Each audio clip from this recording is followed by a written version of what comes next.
The first task is to decide where the knob will go. On drawers, this is typically dead center. When working with just one drawer, or drawers of different sizes, we can work from the center point of each drawer face using the hardware drilling jig with no accessories. A piece of painter's tape protects the drawer front as you measure and mark the center point. And the hardware jig itself can be used as a square to complete the marking.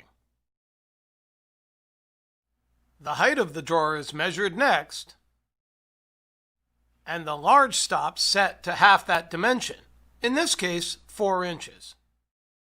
The jig is accurately set to the center line of the drawer by aligning the notch in the large stop to the center line marked on the tape. The drawer front can now be drilled through using the fixed center bushing on the jig. A little tape over the adjustable drill guides prevents accidentally using the wrong bushing. This method is fast and accurate for doing a single size of drawer. But when a number of drawers of the same size need to be drilled, using a stop on the extended ruler attachment means that every drawer will be exactly the same. The drawer front is measured for width, but does not need to be marked.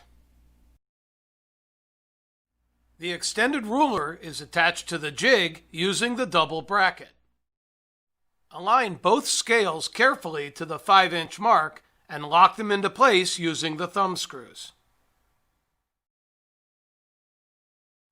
The sliding end stop is now fitted on the extended ruler attachment and then set to 1/2 the width of the drawer front.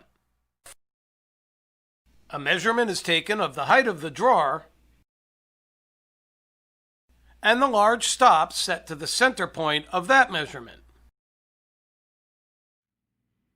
The jig is located on the drawer front using the large stop and the sliding end stop, and the drawer front drilled using the center drill bushing.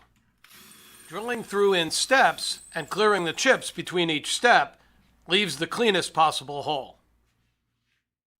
Whichever method you choose for your project, the cabinet hardware jigs from True Position Tools will give you perfect results every time.